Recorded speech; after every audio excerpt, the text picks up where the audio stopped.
ఆంధ్రప్రదేశ్లో ఖరీఫ్ పంటల సాగుకు సంబంధించి బీమా ప్రీమియం చెల్లింపునకు సమయం ఆసన్నమైంది. ఈ ఏడాది 2 రకాల బీమా పథకాలు అమలవుతున్నాయి. దిగుబడిని ప్రామాణికంగా తీసుకుని ప్రధానమంత్రి ఫసల్ బీమా పథకం, వాతావరణ అంశాలను ప్రామాణికంగా తీసుకుని మెరుగుపరిచిన వాతావరణ బీమా పథకం అమలు చేస్తున్నారు. ఈ బీమా పథకం కౌలు రైతులకు వర్తిస్తుంది. ఇందుకు సంబంధించిన విధి విధానాలను రాష్ట్ర ప్రభుత్వం ఇటీవల విడుదల చేసింది. ఆయా పథకాలలో బీమా ప్రీమియం రేటు, చెల్లించాల్సిన మొత్తం వివరాలను స్పష్టీకరించినట్లు అధికారులు చెబుతున్నారు. పంటలకు కూడా ఇన్సూరెన్స్ చేసుకున్నట్లయితే ఒకవేళ ఎక్కడైనా కానీ ప్రకృతి అనుకూలించిన సందర్భాల్లో ఇది మనల్ని కొంతవరకైనా కానీ కాపాడే అవకాశం మన ప్రభుత్వం PMFUY స్కీమ్ పెట్టి రైతులను ఆదుకోవడానికి ముందొస్తుంది. మెజారిటీ ఆఫ్ ది లోన్స్ ఎవరైతే రైతులు ఉన్నారో రైతులందరూ కూడా బ్యాంకుల్లో చాలామంది క్రాప్ లోన్స్ తీసుకుంటూ ఉంటాం. ఆ తీసుకున్నప్పుడు అక్కడ బ్యాంకులోనే మీ కన్సర్న్ బ్యాంక్ ఏదైతే ఉందో ఆ బ్యాంకులో క్రాప్ లోన్ తీసుకున్న తర్వాత ఏ పంట అయితే ఆ పంట, సుమారుగా మన గుంటూరు జిల్లా అయితే ఎక్కువగా మరి గ్రౌండ్ నట్టు, కాటను, చిల్లి, ఈ క్రాపులన్నీ కూడా మనం కట్టుకున్నట్లయితే ఇన్సూరెన్సు అక్కడ ప్రీమియం మీరు బ్యాంకుల్లో మరి మీ లోన్లో అతను కట్ చేసుకుని మీకు డైరెక్ట్గా ఇన్సూరెన్స్ పోర్టల్లో అప్లోడ్ చేసినప్పుడు ఏమైనా డ్యామేజ్ వస్తే మనకు వచ్చే అవకాశాలు ఉన్నాయి. లేదు అంటే RSK సెంటర్లో అలాగే కామన్ సెంటర్స్ ఏదైతే ఉన్నాయో దాంట్లో మనం ప్రీమియం కట్టుకోవడానికి అవకాశం ఉంది. ప్యాడీకి ప్రీమియం ఒక హెక్టార్కి ₹1,00,000 వరకు ఇన్సూరెన్స్ అమౌంట్ అనేది ఉంది.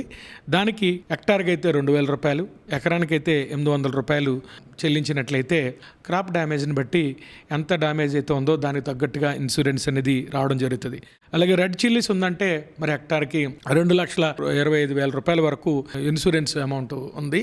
దానికి మనం కట్టాల్సింది సుమారుగా ఎకరానికైతే ₹2,700, హెక్టార్కి అయితే ₹6,750 కట్టాలి. రెడ్ గ్రామ్ ఏదైతే ఉందో అది డిస్ట్రిక్ట్ యాజీ యూనిట్గా ₹50,000 ఇన్సూరెన్స్ అమౌంట్, దానికి సుమారుగా ₹200 కట్టాలి ఎకరానికి. అదే హెక్టార్కి అయితే ₹500 కట్టాల్సిందిగా తెలియజేస్తున్నాం. కాటన్ కూడా మండలం యాజీ యూనిట్ కింద మరి ఉంది. మండలం యాజీ యూనిట్ ఉన్నప్పుడు ₹1,900 ఎకరానికి, ₹4,750 హెక్టార్కి మనం చెల్లించినట్లయితే సుమారుగా ₹95,000 వరకు ఇన్సూరెన్స్ అనేది వచ్చే అవకాశాలు ఉన్నాయి. ఫసల్ బీమా యోజనలో వెదర్ బేస్డ్ ఒకటిను, అలాగే ఈల్డ్ బేస్డ్ ఒకటిను ఉంటుంది.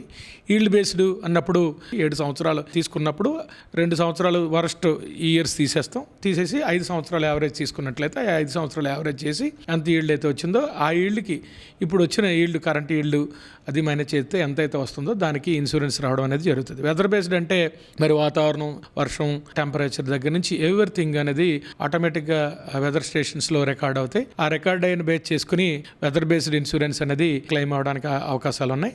ఇప్పుడు వరి పంట ఉన్నట్లయితే అది విలేజ్ యాజ్ ఏ యూనిట్ కింద పెడతాం, ఎందుకంటే ప్రతి ఊర్లో ఉంటుంది కాబట్టి దాన్ని విలేజ్ యాజ్ ఏ యూనిట్ కింద పెట్టడం జరిగింది. రెడ్ చిల్లీస్ కూడా మండలం యాజ్ ఏ యూనిట్ కింద పెట్టడం జరిగింది. కాటన్ కూడా మండలం యాజ్ ఏ యూనిట్ కింద పెట్టడం జరిగింది. బనానా కూడా మండలం యాజ్ యూనిట్ కింద పెట్టడం జరిగింది.